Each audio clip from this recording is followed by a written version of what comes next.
ciudadanos que te escuchan desde Bogotá. Te recordamos que son pues 10 minutos de intervención y enseguida los jurados empiezan a enviar sus preguntas a través del grupo, a través del chat de Zoom. Así que, bueno, muchísimas gracias por estar acá y adelante. Perfecto. Bueno, buenos días a todas y a todas las personas que están presentes. No sé si ya se está viendo la presentación. Ya se está viendo. Me- Si la pones en modo presentación, la veremos ah, mejor. perfecto. Bueno, mi nombre es Arita Valderrama. A ver, ¿esto cómo se pone? Presentación. Ahí creo que ya. Dame tu ok, que yo no estoy viendo. Ok. Listo. La idea, y muchas gracias por la invitación de hoy, es dar un poquito un contexto frente a la nutrición y en especial que hablemos sobre qué está pasando con esa parte del consumo de carne en Colombia, para que tengamos como un referente sobre el cual podamos conectar frente a lo que está pasando con la deforestación también en este momento en el Caquetá, que creo que es lo que nos tiene reunidos hoy acá. Entonces, lo primero que quiero hacer es darles como un contexto con 3 puntos que me parece que son vitales para entender un poco qué está pasando con la nutrición en Colombia, que es algo que desde el lado de los profesionales en salud nos preocupa un montón, y es que son 3 puntos claves que, digamos que chocan entre ellos y estamos buscando la forma de darle la vuelta.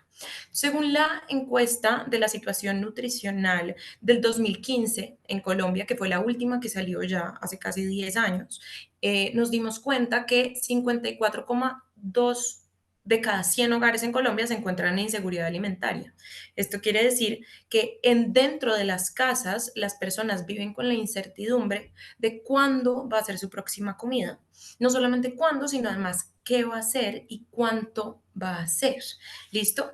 Pero con eso en la cabeza, imagínense que igual más de la mitad de la población, el 56% de la población adulta en Colombia se encuentra en exceso de peso. Esto, digamos que lo dividimos entre sobrepeso y obesidad, pero en ambos casos nos da la información de que de repente, dentro de esta inseguridad alimentaria, las personas, por no pasar hambre, están tomando decisiones frente a su nutrición que de repente no son las más saludables. Y acuérdense que hambre, digamos que no es lo mismo, o estar alimentados no es lo mismo que estar nutridos.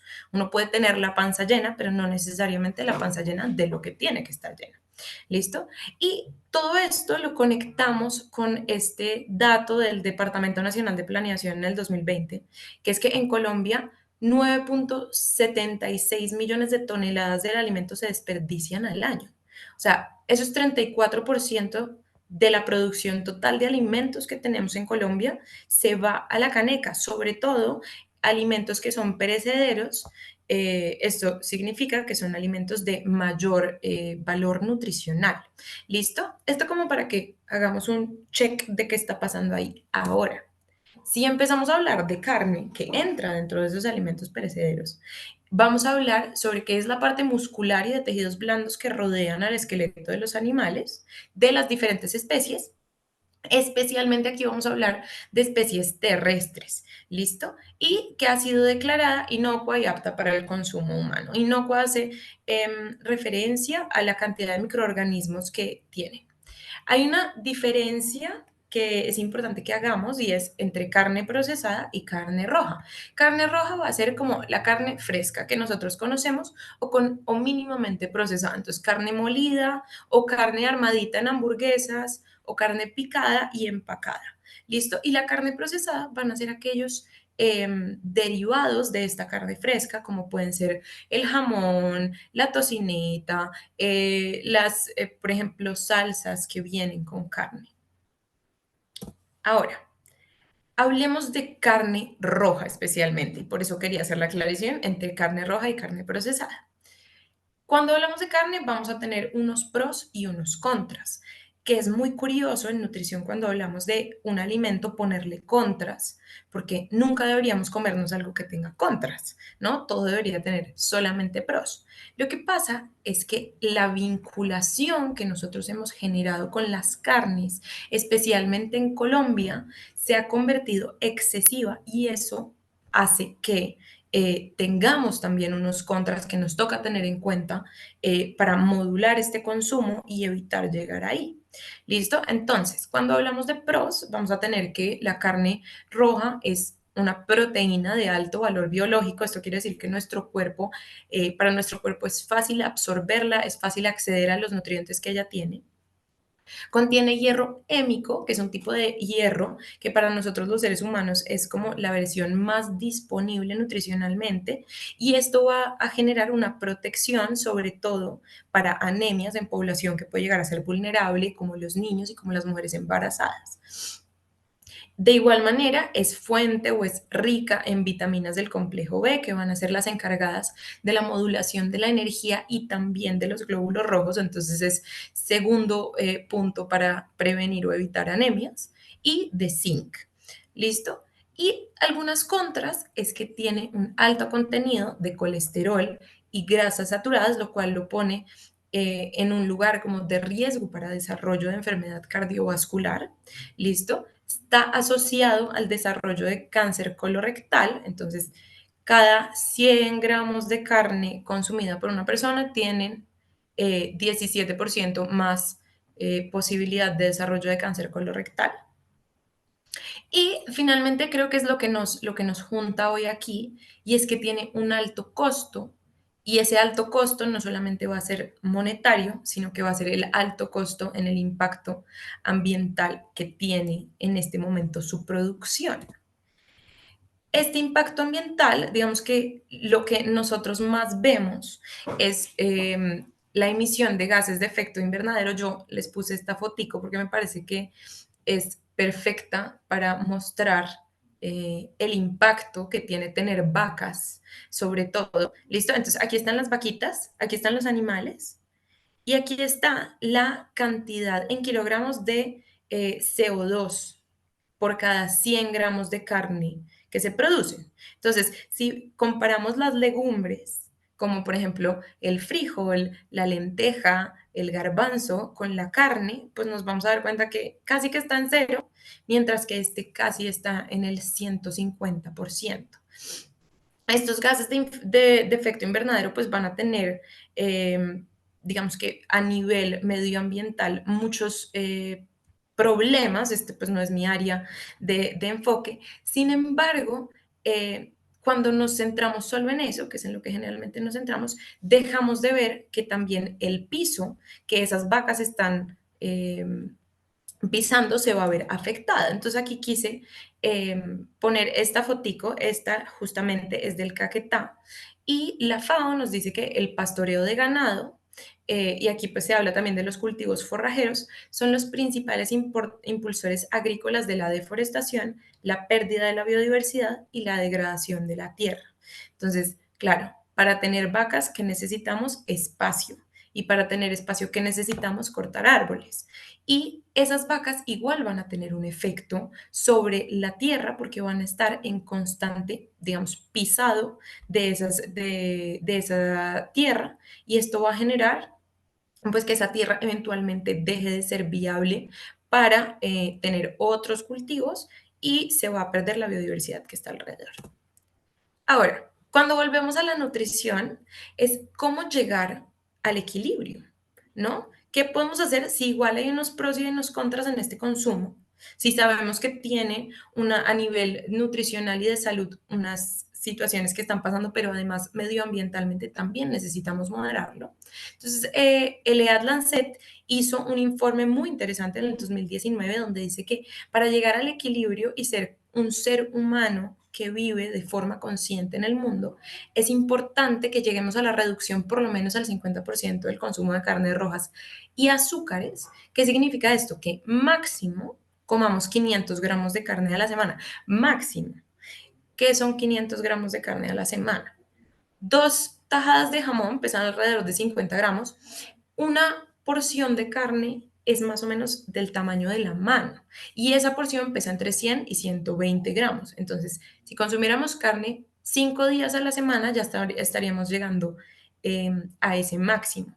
¿Listo? La idea más bien va a ser variar la proteína entre estas opciones animales y las opciones vegetales como las leguminosas. Aquí finalmente lo que dicen es que es importante que dupliquemos el consumo de alimentos vegetales, especialmente de frutas y verduras, de granos y nueces, que si lo conectamos con esos datos del principio de la presentación, nos van a dar información de que además esos son los alimentos que se están perdiendo.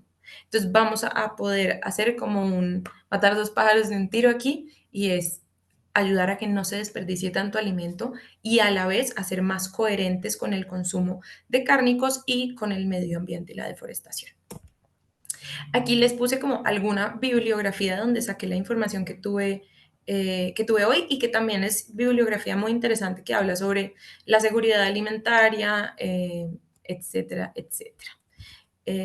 Y eso sería todo. Cuéntenme si hay por ahí preguntas.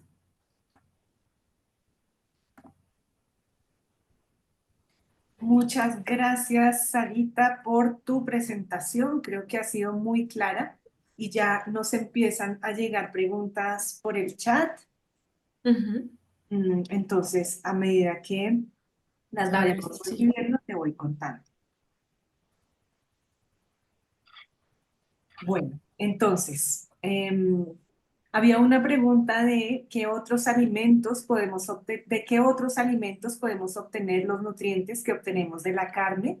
Y creo que en Ujú. el desarrollo de tu presentación lo fuiste abordando. No sé si quisieras añadir algo más en esa. Bueno, la carne, podemos hacerlo súper rápido. En este momento, digamos que la carne lo que más nos ofrece es proteína de buena calidad y hierro. Digamos que en eso es en lo que nos centramos cuando consumimos carne.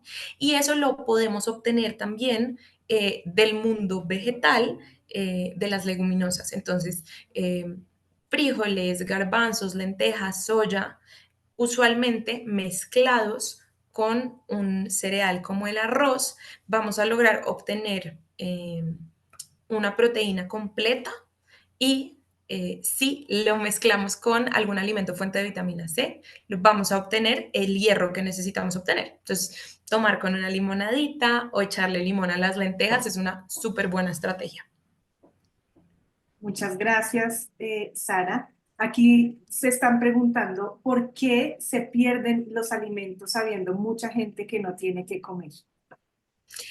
Entonces, aquí digamos que nos adentramos un poco en el tema de la cadena de suministro, que es dónde se produce, quién produce los alimentos, quién los recoge, quién los lleva, a dónde los lleva, cómo los lleva, quién los compra y quién se los come.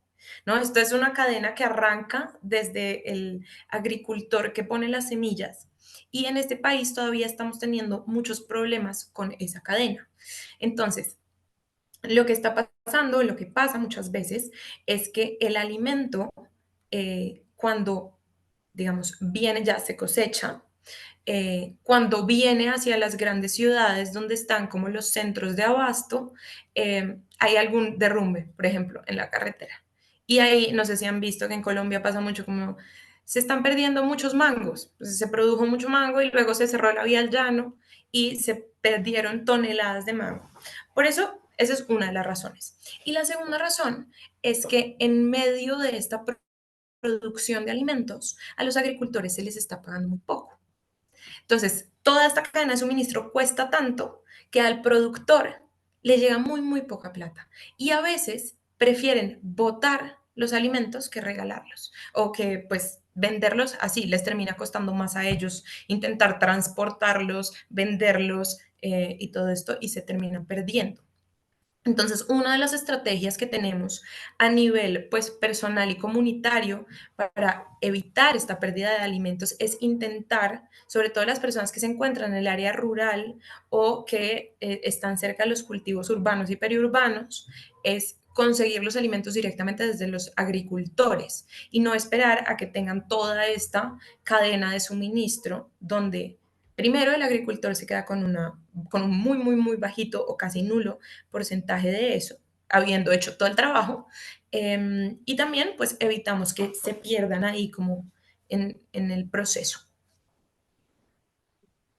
Gracias, Sarita. Están llegando muchas preguntas. Vamos a tratar de ir contestándolas como englobadas porque pues sabemos que son pues 100 personas las que están recibiendo esta información y seguramente hay muchísimas más preguntas. ¿Sí?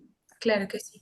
Mm, Pues aquí veo una em, que dice cómo lograr elevar el consumo de productos alternativos a la carne para así lograr, mediante la demanda, ayudar al cuidado de los ecosistemas. Bueno, desde el ejercicio de la nutrición, lo que yo intento hacer, que también esto todo lleva un poco como al lugar personal, ¿no? Y de ahí arrancamos como en la familia, en la comunidad, ya a más grandes rasgos, y es informar que esto está pasando. Y decir que, claro, las personas dicen, pero es que si no como carne, entonces no me estoy nutriendo lo suficientemente pues lo suficiente o correctamente, y es no, tú tienes otras alternativas que tienen sentido también y que puede ser, por ejemplo, este uso de las leguminosas como fuentes de proteína. Es recomendable además, según la Asociación Cardiovascular, que uno por lo menos tenga 3 días a la semana donde su fuente de proteína sea vegetal. Entonces, como también cogerse de los datos que nos apoyan el tema de salud y que en un segundo plano igual están apoyando durísimamente todo el tema medioambiental. Bueno, aquí hay otra pregunta sobre, muy rápidamente quizás, ¿cuáles serían los pros y los contras de una dieta vegetariana? Ok, los pros de una dieta vegetariana son bastantes. En realidad, en este momento vemos que la dieta vegetariana es de las más saludables que existen en el mundo de las dietas, porque justamente no vamos a tener ese exceso de grasas saturadas, de colesterol, que no solamente tiene un impacto a nivel de nuestra salud cardiovascular, sino a nivel de desarrollo de cáncer colorectal, sino que además son unas dietas que son altísimas en fibra. Entonces son dietas que nos van a apoyar todo el tránsito gastrointestinal, que reducen el riesgo de muchas cosas. Los contras, ¿cuáles serían? No hacerla de forma adecuada. Muchas personas antes de, digamos que saltan hacia una dieta vegetariana sin entender cuáles son sus requerimientos nutricionales.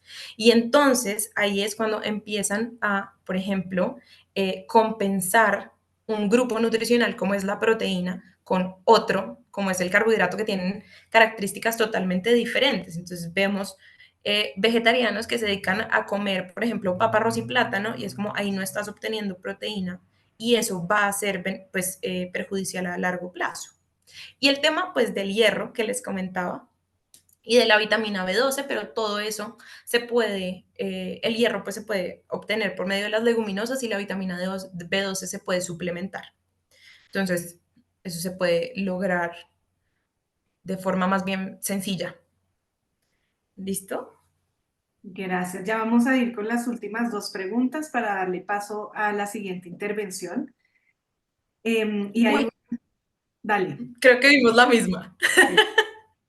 Esto me parece buenísimo. ¿Cómo se relaciona el consumo de carnes con el contexto socioeconómico de las comunidades? Es de hecho, se han hecho estudios para diferenciar si hay familias con mayores ingresos que consumen más o menos carne, qué estrategias de concientización se generan desde el papel del Estado. Sí, justamente la encuesta de la situación nutricional en Colombia, la ENSIN, es la que nos pone en evidencia no solamente como todos los temas, el contexto demográfico de la población colombiana, sino ese contexto demográfico en relación con la situación nutricional. Entonces está buenísimo pues que chequen si pueden ese documento, pero además, claro que nos hemos dado cuenta que en Colombia la carne es muy costosa y por esta razón en los estratos más bajos las personas suelen consumir mucho más lentejas, garbanzos, digamos que leguminosas, pero también suelen consumir productos de carne procesada.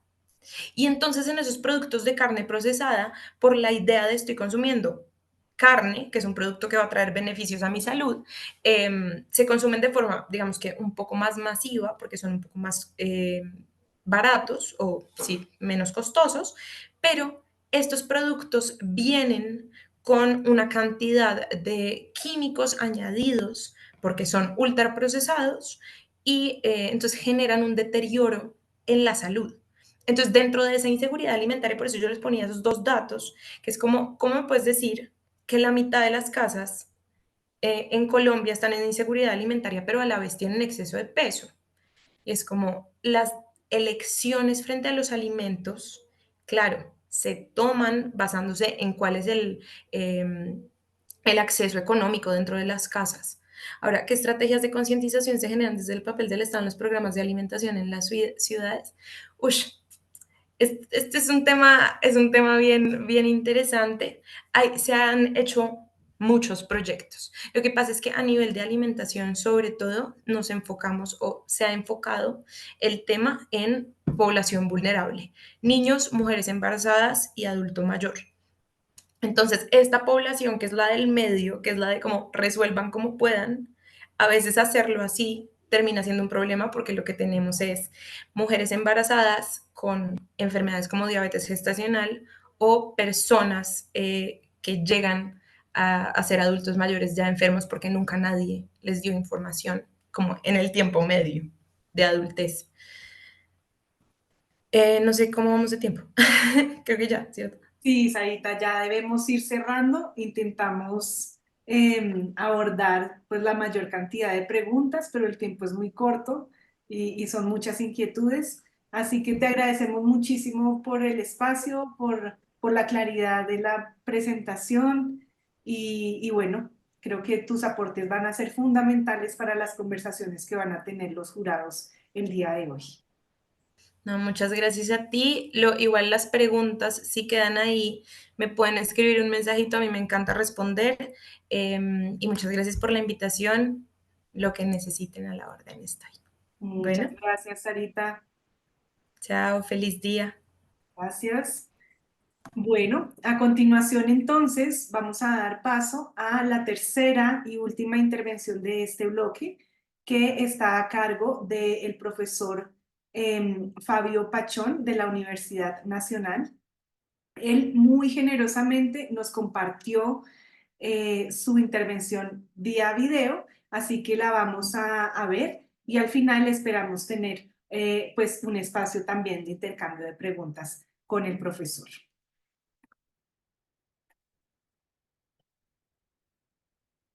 Buen día, saludo a todas las personas que hacen parte de este interesante espacio de formación como jurados ciudadanos para poder hacer recomendaciones en términos de estrategias de consumo. La labor que ustedes hacen es fundamental porque muchas veces en medio de todo este análisis de los procesos de producción y de consumo de alimentos, las personas que consumimos los alimentos, pues siempre estamos, quedamos allí como jugadores quizás de último rango. Quiero agradecer esta invitación que me ha hecho la Universidad de Marburg, la Pontificia Universidad Javeriana y la Fundación Iguaque para participar de este espacio. Mi nombre es Fabio Alberto Pachón, yo soy profesor de la Facultad de Ciencias Agrarias de la Universidad Nacional de Colombia y trabajo en el área de desarrollo rural y mi énfasis, y quizás por eso estoy aquí en este escenario, tiene que ver con, desde los análisis del desarrollo rural, entender todo el proceso y el problema alimentario. Y basado con unos lentes, digamos, que hacen parte del trabajo del grupo de investigación al que pertenezco, que se llama Estudios Rurales y Soberanía Alimentaria. Entonces, quiero empezar por esta parte de la soberanía alimentaria, porque muchas veces la mayoría de las personas entienden la soberanía alimentaria como que nuestro país, como que nuestro municipio, como que nuestra vereda sea soberana en términos de lo que produce, en términos de los alimentos. Pero la soberanía alimentaria como propuesta política es mucho más que esto y se basa en el ejercicio de los derechos de quien produce los alimentos, derecho a que pueda tener acceso a la tierra, pueda tener acceso al agua, pueda tener acceso a los espacios de participación política, en la toma de decisiones, etcétera. Derecho a usar las semillas que son adecuadas a sus sistemas productivos quizás de carácter más ancestral y no necesariamente las semillas, digamos, que son más comerciales. Eh, Derecho a que se consuman, a que ellos puedan consumir los alimentos que ellos producen. Es una patología del modelo. Ese modelo que piensa únicamente en garantizar la disponibilidad para nosotros los consumidores, que la mayoría de las personas que pasan hambre en nuestro país y en el mundo son las personas que producen los alimentos. Entonces, el derecho a la alimentación por parte de las personas que producen es fundamental. Y el rol de las mujeres allí en términos, en la propuesta de la soberanía alimentaria, para no profundizar, digamos, en este escenario que sería muy largo, hay mucho debate allí, es crucial. Las mujeres, en lo que nosotros hemos visto, son las defensoras de los procesos de soberanías alimentarias. Y allí, por supuesto, nosotros los consumidores tenemos un papel fundamental. Y quisiera empezar, o quisiera mencionar más bien, una frase que es fundamental para nosotros como grupo de investigación y en todos los procesos que hemos visto de construcción de soberanías alimentarias, es fundamental y está relacionado con lo político. Cada vez que nosotros consumimos algo, que nosotros tomamos la decisión de en dónde compramos, qué tipo de alimentos vamos a consumir, estamos ejerciendo un acto político. Y esto es fundamental porque muchas veces la persona que consume como que se aísla, no es consciente de muchos elementos que ahora voy a mencionar algunos de ellos, que tienen que ver con ese ejercicio de lo político en términos de lo alimentario. Y allí va de la mano con la importancia que nosotros como consumidores debemos tener esa conciencia de qué es lo que estamos consumiendo y eso se deriva de una educación alimentaria. Educación alimentaria que a mi juicio tiene que sobrepasar el ejercicio medicalizado. ¿Y medicalizado en qué sentido?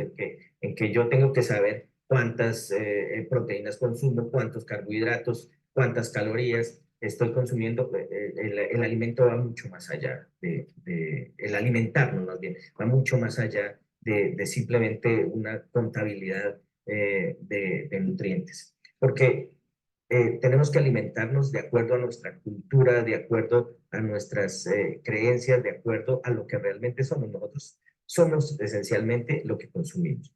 Entonces, esa educación alimentaria tiene que venir desde casa, tiene que venir desde nuestras familias. El alimento, la comida siempre es esencial. Cuando nosotros hacemos una reunión familiar, cuando hacemos una fiesta, todo está centrado en términos del alimento. Entonces, el alimento allí adquiere un valor que trasciende quizás lo económico. Y eso hace parte de nuestra educación en cultura alimentaria. Entonces, ese es un primer elemento a tener en cuenta. Un segundo elemento es, y que está relacionado con los procesos de soberanías alimentarias, es que nosotros como consumidores debemos tener conocimiento, ser conscientes, saber de dónde vienen los alimentos. Es diferente que nosotros consumamos arroz, por ejemplo, que venga desde Tailandia a un arroz que venga desde los llanos de nuestro país. Eh, Ser conscientes de cómo se produjo ese alimento, qué tierra se utilizó, si, en la medida de lo posible, saber quién lo produjo, de dónde viene, cuál fue la forma como se produjo este alimento, el sistema productivo que allí se utilizó, si esas tierras eran del campesinado, no eran del campesinado, fueron tierras usurpadas o fueron tierras, por ejemplo, cuando nosotros consumimos carne o consumimos leche, tener conciencia de si esa carne o esa leche viene de zonas, como es bien sabido, en la Orinoquía, en la Amazonía de nuestro país, zonas que han sido bosques que han sido talados para poder sembrar allí pastos y para poder sembrar de cuatro patas, que quizás son en términos económicos más rentables. Debemos tener conciencia también del costo real que tienen los alimentos. Porque muchas veces nosotros no le damos ese valor en términos de lo económico a los alimentos que estamos consumiendo. ¿Por qué? Porque simplemente lo vemos como esa contabilidad de proteínas o de carbohidratos o de calorías que estamos consumiendo. Y también tener claridad del costo en términos ambientales que tienen los alimentos que estamos consumiendo. Gracias, esto que les acabo de decir sobre ser conscientes del consumo de carnes rojas de ganado bovino, que en algunas ocasiones o en algunos sistemas productivos están siendo, digamos, talados bosques para poder ser producidas, o no es un secreto tampoco en este país que estamos utilizando también tierras que no tienen vocación ganadera, las estamos utilizando para la producción de ganado bovino. También saber dónde compramos los alimentos. Eh, Podemos tomar la decisión y estamos en total libertad de poder ir a los almacenes de grandes superficies donde los alimentos vienen todos, digamos, muy uniformes, muy iguales, las manzanas son del mismo color, no hay alimentos, digamos, imperfectos. O también podemos irnos a una plaza de mercado donde esa uniformidad, donde saben que nos podemos comer. Y poder, digamos, en una plaza de mercado, la reivindicación de la plaza de mercado es fundamental. Por fortuna, en los últimos años en nuestro país y en nuestra ciudad, en Bogotá, las plazas de mercado han venido siendo revalorizadas. Ya ir a comprar a una plaza de mercado no es visto, digamos, como que es una persona que no tiene los suficientes ingresos, entonces va a consumir allí. Ya muchas personas vamos no solamente a comprar alimentos, sino también a alimentarnos en las plazas de mercado. Eso creo que es fundamental. Tenemos que seguir reivindicando estos lugares de consumo. Al igual que los mercados, digamos, más informales, los mercados campesinos, cuando vienen las organizaciones campesinas y traen sus alimentos, poder estar en mayor contacto con las personas que producen, me parece que es fundamental y hace parte de esa educación alimentaria que nosotros como consumidores debemos tener. Unido con estos dos elementos que menciono, el costo de los alimentos y también del lugar donde compramos, pues debemos ser conscientes que hay muchas personas que por sus ingresos, por su capacidad de ingreso que tienen, pues toman decisiones y dicen, bueno, quiero consumir alimentos que tengan menor uso de insumos químicos en su producción y pues vamos a lugares especializados en los que puedo yo, digamos, a adquirir estos alimentos. Mercados, me refiero a mercados verdes, mercados orgánicos, mercados agroecológicos, donde en algunas oportunidades el costo de estos alimentos es mayor. Hay posibilidades muy grandes de que nosotros directamente lleguemos a las familias, a los campesinos que producen estos alimentos de manera diferente en sistemas productivos con menores cantidades de insumos químicos y poder, digamos, consumir y comprar directamente a estas familias. Entonces, para cerrar un poco allí, me parece a mí importante entender el significado de la soberanía alimentaria, entenderlo en su real condición de propuesta política. Segundo, entender que cada vez que nosotros consumimos algo es un ejercicio político que estamos haciendo. Y tercero, la educación como consumidores en términos alimentarios. Creo que es fundamental y esa educación, como les mencioné, tiene varios elementos y habrá otros más, aquí solamente mencioné algunos, que son fundamentales para nosotros como familias y para las futuras generaciones que nosotros como padres, como madres, de familia, les transmitamos a las nuevas generaciones una relación diferente con el alimento y una relación más respetuosa con el alimento y con quien produce el alimento. Les agradezco mucho su atención y quedo atento a cualquier inquietud. Muy amables. Muchísimas gracias al profesor Fabio Pachón por esta intervención. Agradecemos enormemente su presencia en este espacio, profesor. Desde la Fundación Iguaque queremos extender a usted y a los otros expertos que nos han acompañado este bloque nuestro agradecimiento. Y ya empezamos a recibir varias preguntas en el chat, profesor. Entonces, pues la dinámica es muy sencilla. Yo voy a ir recogiendo algunas de las preguntas que los asistentes han mandado en el chat, entendiendo que a veces son muchas y el tiempo es muy corto, así que buscamos cómo abarcarlas de forma muy general y quizás rápida, profesor. Entonces, Buenos días, no sé si me escuchan bien. perfectamente. Sí. Bueno, en primer lugar, agradecer la invitación a Paula, sobre todo con quien he estado en contacto. Segundo, excusarme un poco porque, como le había dicho a Paula, este fin de semana ya tenía organizada toda una cantidad de cosas para contarles. Pues mi hijo está cumpliendo años, ya teníamos algo organizado. No estoy en mi casa, entonces si hay ruido, cosas son completamente inmanejables, pues. Entonces, pues no, claro, aquí dispuesto si puedo, solventar algunas dudas con todo gusto. Gracias, profe. Agradecemos muchísimo el esfuerzo de tenerlo en este momento conectado porque, como verán, son muchas las preguntas que genera su intervención y para los jurados es fundamental poder interactuar con usted en este momento. Entonces vamos a empezar retomando el concepto de trazabilidad que trajo, digamos, a la mesa, que trajeron a la mesa las intervenciones pasadas.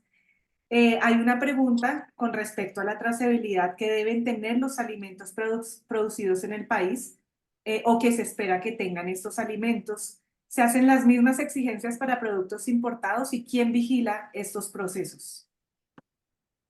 Bueno, entendería yo que hay institucionalidad creada para eso. El Ministerio de Agricultura, supongo yo, para los productos importados, el Ministerio de Comercio, el INVIMA, no sé, no conozco exactamente, pero digamos que allí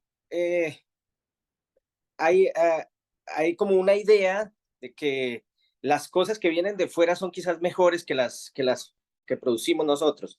Y no necesariamente eso es así. Les voy a poner un ejemplo para que lo comprendamos. Ustedes saben que Colombia tiene unas condiciones de suelos, de temperatura perfectamente adecuadas para producir café. Y el café nuestro es considerado el café más suave y más rico del mundo, ¿sí? Pero nosotros no consumimos, no tenemos derecho a consumir ese café.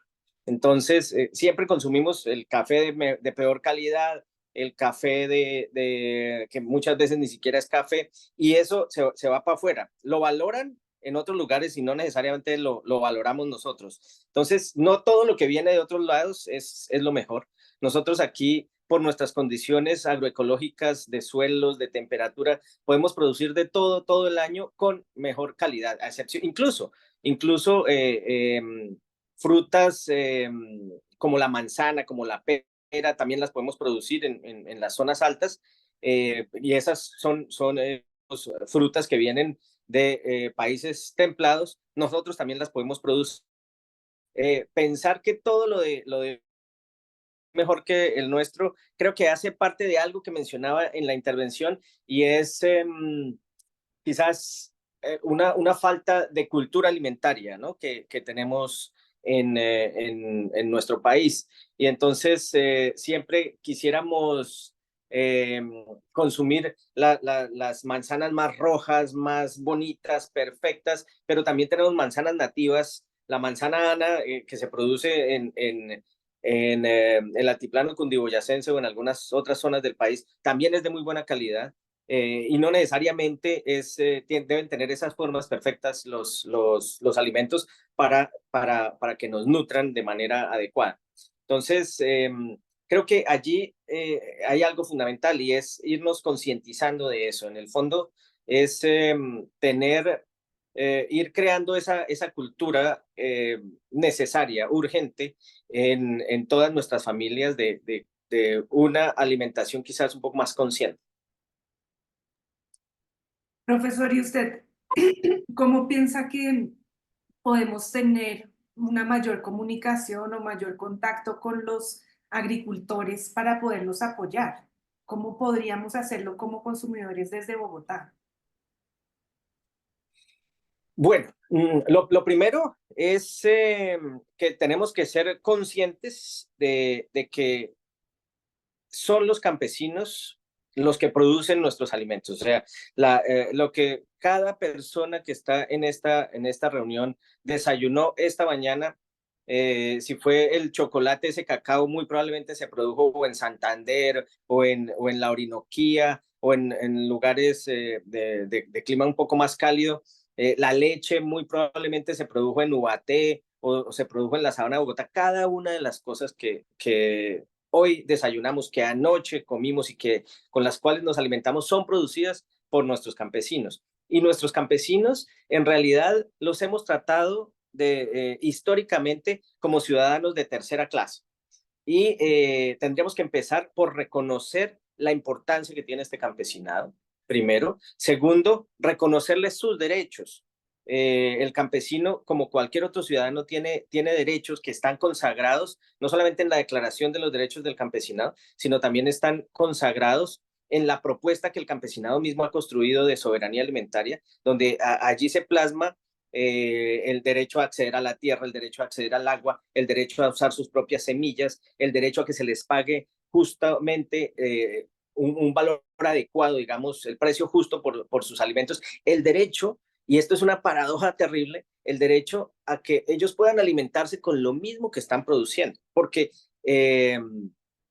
todas estas encuestas que hacen de las condiciones de inseguridad alimentaria, como se llaman eufemísticamente ahora, para no decir políticamente lo que es adecuado, porque tiene un costo político muy alto para decir que es hambre, entonces lo llamamos inseguridad alimentaria.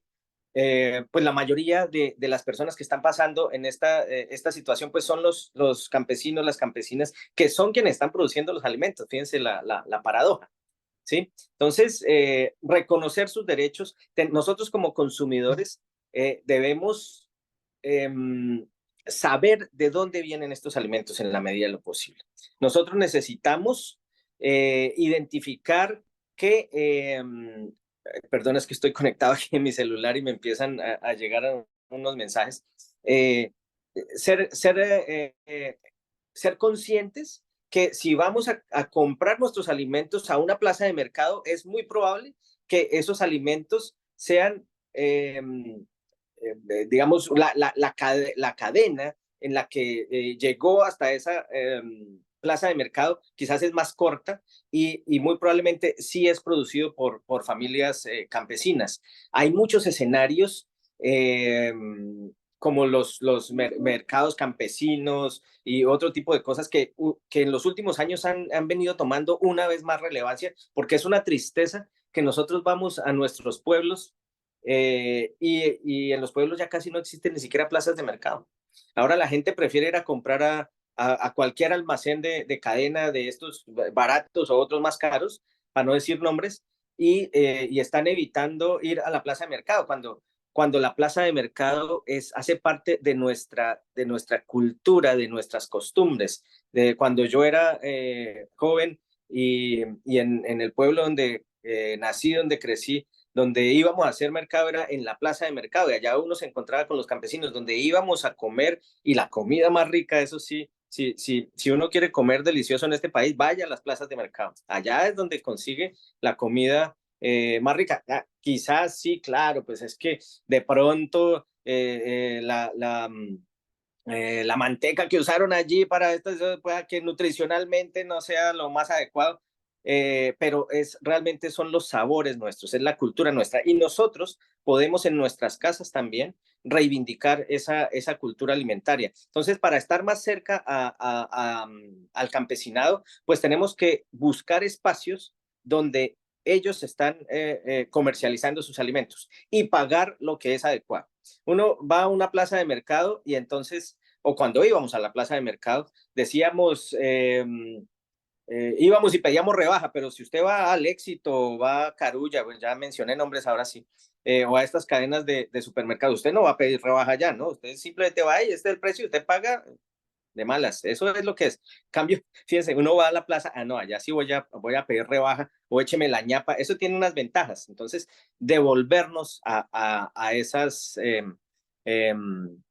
tradiciones y esas costumbres. Bogotá, siendo una ciudad tan grande, 10 millones de personas, tiene unas plazas de mercado que son preciosas y que uno consigue allí cualquier cantidad de alimentos. La diversidad de alimentos que tenemos en nuestro país es muy grande. Pues yo tuve cuando yo hice mis estudios de doctorado, lo hice fuera del país, estudié en Berlín, en Alemania. Estuve allí 5 años y allí la diversidad de alimentos es cero, son pocas cosas. Y les confieso que el primer fin de semana que yo llegué, me fui para Palo Quemado, después de 5 años, y encontré que la plaza de mercado había cambiado muchísimo. Y entré por el lado donde están las frutas, hay una parte donde están las frutas al lado de los cárnicos, y casi lloro de ver la cantidad de colores, la diversidad de frutas que tenemos en nuestro país, y cada vez me hace sentir eso, una emoción muy grande de nosotros teniendo tanta diversidad y teniendo tantas posibilidades de alimentarnos adecuadamente. eh, pues estamos sufriendo toda esta cantidad de problemas cuando el 30 y punta por ciento de las familias de nuestro país, o quizás más, están pasando hambre, o estamos utilizando las tierras de una manera inadecuada. En una de mis clases, en un curso que ofrezco que se llama Soberanía Alimentaria, empiezo a hablar de esto y muestro dónde están los departamentos que más hambre tienen, y muchos de ellos están en la zona de la costa norte del país. Y la diapositiva siguiente es contrastar esas zonas donde están pasando hambre con las tierras más fértiles que hay en el país. Y hay una coincidencia, el hambre con las tierras más fértiles. Y entonces uno se pregunta, bueno, ¿por qué está pasando esto? ¿Cuál es la paradoja que hay aquí? Y entonces se pone a mirar en estas tierras más fértiles qué es lo que está sucediendo. No, es que estas tierras fértiles las están utilizando para cultivos que no necesariamente son alimentos, pero es para pastos, para producción de ganado. Las están utilizando para cultivos de tardío rendimiento, como tipo palma, algunas veces caña. eh, Ahora estamos con el boom del aguacate, entonces son cientos de hectáreas de estos cultivos que no necesariamente son para nuestro consumo. Entonces son esas paradojas que nosotros estamos viviendo en este país y que nos hacen estar en esas condiciones tan indignas, diría yo, y tan poco deseables, como 50% de la población pasando hambre y otro 50% de la población en obesidad. Tenemos el desperdicio de 30%, 40% de la comida. Entonces, todo esto es un juego en el que estamos relacionados con que nosotros no valoramos de dónde viene la comida, pero también está relacionado con que las políticas lo que nos quieren vender es que lo que tiene que haber es disponibilidad de comida, ¿sí? Pero no necesariamente comida ni culturalmente adecuada ni comida de calidad, y no nos interesa si las personas tienen o no tienen para consumir. Entonces, por eso unos están en obesidad, otros están en hambre y se pierde el 30% de la comida. Esas son las patologías del modelo de la seguridad alimentaria y nutricional. Profesor, qué interesante todo esto que nos acaba de comentar. Hay una pregunta que no quisiera dejar de formularle porque creo que es fundamental para la discusión y quizás abordarla de forma muy rápida no sea lo ideal, pero por cuestiones de tiempo creo que debemos hacerlo de esta manera y es que nos gustaría entender cuál es la diferencia entre soberanía alimentaria y seguridad alimentaria. Sí, bueno, para hacerlo en un resumen muy corto, ¿no? Porque aquí me podría extender 4 horas. Yo dicto un curso completo que se llama Soberanía Alimentaria para estudiantes de posgrado en la Universidad Nacional cuando estamos, porque me imagino que todas las personas deben saber la situación indeseable por la que está pasando en la universidad, pero siento que estamos haciendo, y valga la cuña aquí, estamos haciendo la purga necesaria para poder resucitar y para poder volver a ser la institución de educación superior pública más importante del país. Es necesario hacer esta purga. Por eso estamos en la situación en la que estamos y vamos a seguir hasta que se nos resuelva esta situación, eh, para poder reorientar la educación pública del país. Eh, para responder a esta pregunta, yo me basaría en algo. Me basaría en que se ha utilizado desde hace muchos años algo como excusa para poder aportar o brindar solución a una problemática que es el hambre, ¿sí? El hambre ha sido la excusa para, para implementar y para hacer muchas de las políticas que fundamentalmente después de la segunda posguerra, después de 1945, cuando se acaba la Segunda Guerra Mundial, se crea toda una institucionalidad para acabar con el hambre. Y efectivamente, el hambre en ese momento, pues estaba en muchos lugares del mundo, como lo sigue estando hoy, y se planteó que la alternativa para solucionarla era aumentar la productividad, porque cada vez teníamos más personas en el mundo y los alimentos que producíamos no eran lo suficientes. Entonces, se implementaron toda una serie de políticas a nivel global para alcanzar este aumento de la producción de alimentos. Eso se conoce así a grandes rasgos como revolución verde. Y los alimentos se utilizaron quizás en los países ganadores de la guerra, que tenían unos superávit de producción, se utilizaron como un arma política. Yo les dono alimentos a mis socios políticos, y a los que no, entonces, pues los castigo, quitándoles la comida. Todo esto, digamos que evolucionó un poco, y esto se hizo en un contexto en el que los estados eran muy fuertes, pero viene una crisis económica, una crisis derivada de los precios del petróleo, y ya los estados no eran los que lideraban los procesos de desarrollo y de solución de la problemática del hambre, sino ahora fue el comercio internacional, fue la globalización.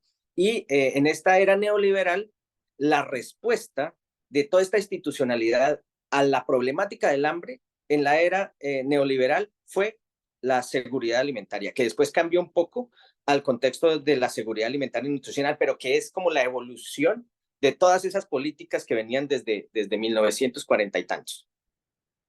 Y se basa en que tenemos que producir más comida para que haya disponibilidad de esa comida para las personas que pues la tienen que comprar. Si tienen para comprarla, pues bien, si no, pues se perderá como sucede con el 40% de la comida. En las últimas décadas, quienes nos han vendido la idea de que nos pueden garantizar nuestra seguridad alimentaria son las grandes corporaciones transnacionales, que ellas dicen, mire, nosotros podemos producir toda la comida, podemos producir todos los granos, cuando nosotros hace 60, 70, 80 años teníamos una variedad de alimentos, ahora solamente nos alimentamos con 12 granos en el mundo. Que esos granos se transmiten a los animales a través de concentrados para comer, digamos, proteína de origen animal, pero estamos basados en 12 granos únicamente. Nos cercenaron nuestra cultura alimentaria a nivel global, y todo con la idea de que íbamos a solucionar la problemática del hambre. Problemática del hambre que no ha sido resuelta, porque cada vez el número de hambrientos en el mundo o de personas que están en inseguridad alimentaria, porque repito, políticamente no es adecuado mencionar el hambre, sino decir es que estamos en inseguridad alimentaria. Cada vez está en aumento, pero paradójicamente, por derivado de ese modelo de la seguridad alimentaria, pues tenemos otras personas que son las que tienen para comprar, porque la cuestión es de acceso, las que tienen para comprar, entonces están ya en el otro extremo, que son los obesos y los que están en sobrepeso y en obesidad, que es la otra pandemia que estamos sufriendo en el mundo.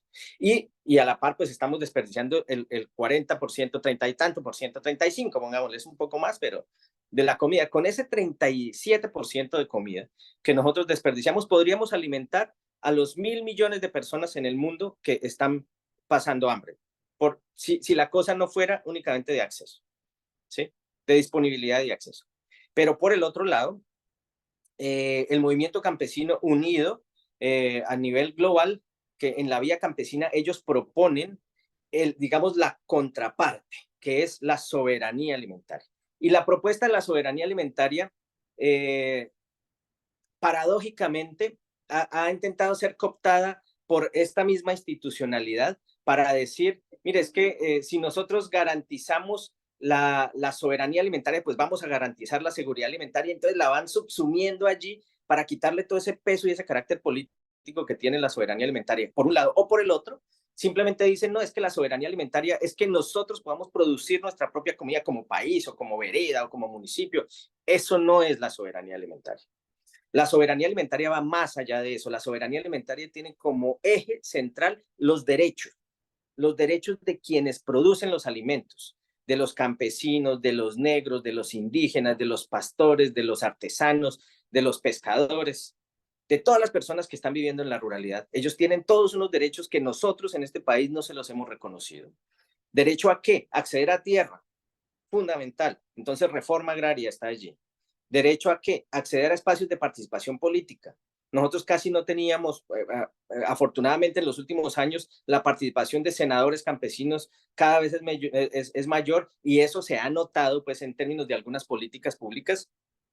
Derecho a definir cómo se utilizan los recursos públicos en beneficio de ellos. ¿Derecho a qué? Acceder al agua. ¿Derecho a qué? A utilizar sus propias semillas y que la normatividad no les prohíba el uso de semillas que no son, digamos, que no cumplen con todos los requerimientos que la normatividad dice. Entonces allí los guardianes y las guardianas de semilla juegan un papel fundamental. ¿Derecho a qué? A que se pague de manera justa el precio de esos alimentos que están produciendo y que no sea la intermediación la que se quede con estos digamos, márgenes de ganancia. ¿Derecho a qué? A que ellos se puedan alimentar, porque es que el modelo lo que quiere es que haya disponibilidad de alimentos para quien tiene para pagar, entonces el campesino lo que hace es saca todo lo que está produciendo y después le toca ir a comprar, digamos, tiene huevos de gallina campesina, va y los vende a un precio mayor y con esa misma plata que le queda, pues va y compra huevos de gallina comercial. Es una cosa paradójica. ¿Derecho a qué? A que, bueno, y para cerrar allí, hay un actor fundamental en el centro de toda esta propuesta de soberanías alimentarias que nosotros hemos visto y son las mujeres. Las mujeres son las guardianas de semillas, fundamentalmente son las guardianas de todas estas costumbres, son las que nos pueden generar conciencia alimentaria de cómo nos alimentamos, aunque muchos hombres ya fundamentalmente nos hemos metido también en todo este cuento. Yo les comparto en mis cursos tanto de pregrado y de posgrado en la universidad. La mayoría de quienes toman estos cursos son mujeres porque son las más interesadas, porque este tipo de debates y discusiones están más relacionados con la economía del cuidado y no con la maximización y la competitividad. Entonces, fíjense que son dos propuestas completamente diferentes, que a mi juicio están opuestas la una de la otra y que de ninguna manera, ni políticamente ni históricamente, se pueden mezclar. Eso de hablar de soberanía y seguridad alimentaria y nutricional, para mí es epistemológicamente es terrible porque desconoce todos los derechos del campesinado, pero también desconoce todas las luchas del campesinado y cuánta sangre se ha derramado en este país y en el mundo por la lucha por esos derechos y por la lucha por el alimento. Profesor, muchísimas gracias por hacer esta distinción tan importante entre ambos conceptos.